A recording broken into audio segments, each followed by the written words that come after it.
Free hand paint ক্লাসের তৃতীয় number ফুলের ডিজাইনটা আজকে শেখাবো আপনাদেরকে। তো প্রথমেই আমি কালারগুলো মিক্স করে নিয়েছি।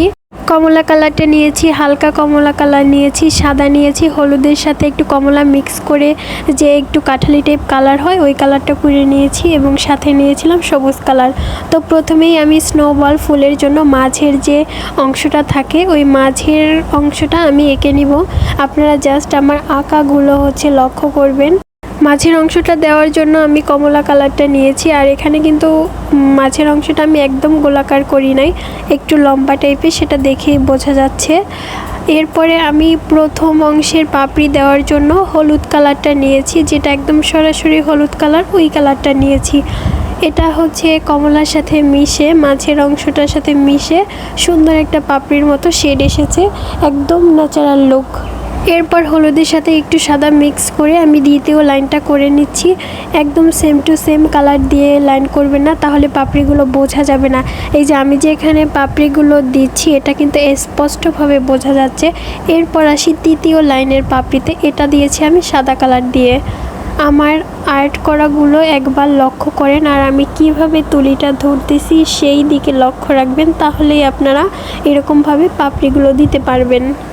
এবারে আসি নিচের দিকের পাপড়িগুলো যে ঝুলে থাকে সেই পাপড়িগুলো দেওয়াতে। এখান থেকে আমি কিভাবে তুলিটা ধরতেছি এবং মাঝের অংশে এসে কিভাবে ধরেছি, আমার তুলি ধরার মধ্যে কিন্তু ডিফারেন্ট আছে, সেটা আপনারা একবার খুব ভালো করে লক্ষ্য করলেই বুঝবেন আমি কিভাবে তুলিটা ধরতেছি। তো এরপর ঝুলে থাকা পাপড়ির দ্বিতীয় অংশটা আমি কমলা কালার দিয়ে করে নিচ্ছি।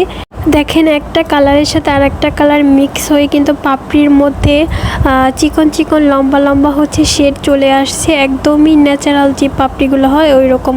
তো এরপর ফ্লাওয়ারগুলো আর্ট করার শেষে আমি মাঝের যে অংশটার মধ্যে রেণু থাকে ওই রেণুগুলো দিয়ে দিচ্ছি সাদা কালার দিয়ে। এটা খুবই সূক্ষ্মভাবে দিবেন, একদম ছোট ছোট করে।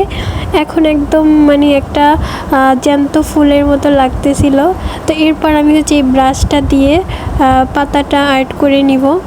আসলে আমি এখানে ব্রাশের নাম্বারটা বলতে পারতেছি না, কারণ অনেক দিন যাবত আর্ট করতেছি, তো এই জন্য রং লেগে নাম্বারটা দেখায় না, মুছে গেছে। তো আমি প্রথমে ফুলটা যে আর্ট করেছি ওটা মোটামুটি একটা মোটা ব্রাশই ছিল।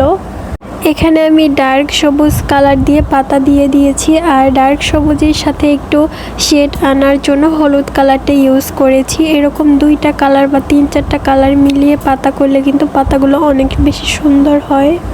আর হ্যাঁ, আর একটা কথা, আপনারা কিন্তু ভিডিওতে আপনাদের কোনো পছন্দের ফুল বা যেই ফুলটা আর্ট করতে পারেন না সেটা কিন্তু আমাকে যদি আপনারা বলেন, আমি ট্রাই করব সেই ফুলগুলো আর্ট করে দেখানোর জন্য। আর অনেকেই এখন পর্যন্ত আমার মেসেঞ্জার গ্রুপে অ্যাড হননি, আবার অনেক আপুরাই হয়েছে, তারা কিন্তু ফুলের রিকোয়েস্টও করেছে। তো আমি ট্রাই করব তাদের মতো করে তাদের রিকোয়েস্ট রাখার জন্য। আর যারা যারা মেসেঞ্জার গ্রুপে অ্যাড হতে চাচ্ছেন তারা কিন্তু আমার পেজে ইনবক্স করবেন, আমি মেসেঞ্জার গ্রুপের লিঙ্কটা দিয়ে দিব। মেসেঞ্জার গ্রুপে অ্যাড হলে হয় কি যে আপনাদেরই সুবিধা, কারণ সবসময় তো আর সব ভিডিও পাওয়া যায় না, নিচে চলে যায়। কিন্তু মেসেঞ্জার গ্রুপে দিলে আপনারা মেসেঞ্জার গ্রুপে ঢুকলেই ভিডিওটা পেয়ে যাবেন আপনাদের যখন দরকার হবে। এই যে দেখুন ফুলটার ফাইনাল লুক, অবশ্যই কমেন্ট করে জানিয়ে যাবেন কেমন হয়েছে।